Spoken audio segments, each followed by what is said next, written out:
Shalom, saudara dan saudari yang terkasih dalam Tuhan kita Yesus Kristus.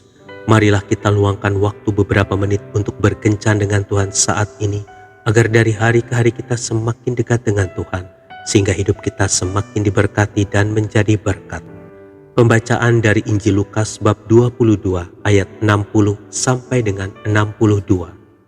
Tetapi Petrus berkata, "Bukan, aku tidak tahu apa yang engkau katakan." Seketika itu juga, sementara ia berkata, berkokoklah ayam. Lalu berpalinglah Tuhan memandang Petrus.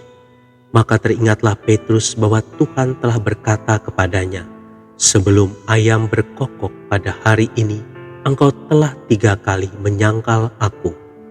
Lalu ia pergi keluar dan menangis dengan sedihnya. Demikianlah sabda Tuhan, terpujilah Kristus. Saudara dan saudari yang terkasih dalam Tuhan kita Yesus Kristus, ketika saya masih sekolah, guru agama saya pernah meminta saya untuk memimpin doa sebelum pelajaran dimulai. Karena ada beberapa teman yang berbeda iman dengan saya, maka ketika saya maju untuk memimpin doa, saya berkata, "Ibu guru dan teman-teman yang terkasih, marilah kita berdoa menurut agama dan kepercayaan kita masing-masing." Berdoa dimulai. Selesai. Setelah saya berkata selesai, tiba-tiba guru agama saya menegur saya dengan keras sambil bertanya, "Dodi, apa agamamu?" Saya menjawab, "Katolik, Bu." "Lalu sekolah ini bercirikan agama apa?" "Katolik, Bu." "Terus mengapa kamu memimpin doa seperti itu?" Saya terdiam dan saya merasa malu saat itu. Dalam hati saya berkata bahwa saya tidak akan pernah mau memimpin doa lagi. Akan tetapi dalam perjalanan selanjutnya saya mulai menyadari bahwa keputusan saya itu salah. Saya mulai berubah dan akhirnya saya menjadi guru agama seperti guru agama saya tersebut.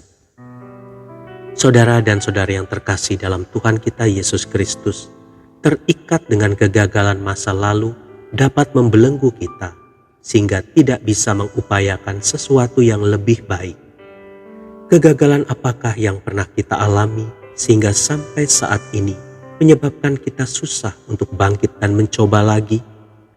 Seberapa besar kegagalan itu dibandingkan dengan kegagalan Petrus, salah seorang murid Yesus yang telah menyangkal dia dengan bersumpah? Bagaimana pula dengan Thomas Alva Edison yang telah mencoba dan gagal hampir 1000 kali di dalam upaya menemukan bohlam pijar? Namun demikian, ia terus mencoba dan mencoba. Ia menganggap kegagalan-kegagalannya sebagai upaya untuk membetulkan cara-cara yang salah di dalam melakukan sesuatu. Berapa kali kita gagal? Mungkin baru 1 kali, 2 kali, atau 3 kali. Petrus tidak terus terbelenggu dalam rasa bersalah dan kegagalannya. Ia kemudian bangkit dan memberitakan Injil dengan hasil yang luar biasa. Thomas Alva Edison meskipun gagal 1000 kali, namun akhirnya sejarah mencatat namanya sebagai penemu bohlam pijar. Kegagalan apapun yang sudah kita alami, itu bukan alasan untuk tidak mencoba lagi, apalagi terbelenggu dengan kegagalan itu. Kalau ada orang yang tidak pernah gagal, mungkin ia adalah orang yang tidak pernah mencoba sesuatu. Kegagalan seharusnya membuat kita lebih bersemangat untuk belajar, membenahi diri, dan mengupayakan sesuatu yang lebih baik. Ingatlah bahwa sekalipun kita jatuh, tetapi Tuhan tidak akan pernah membiarkan kita tergeletak. Ia mau agar kita bangkit dan bangkit lagi, tanpa pernah menyerah pada kegagalan masa lalu. Tuhan Yesus memberkati. Marilah kita berdoa dalam nama Bapa dan Putra dan Roh Kudus. Amin.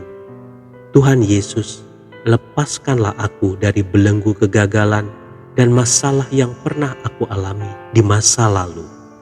Aku mau bangkit dan melakukan sesuatu yang berarti bagimu, bagi sesama, dan bagi diriku sendiri. Amin. Dalam nama Bapa dan Putra dan Roh Kudus. Amin.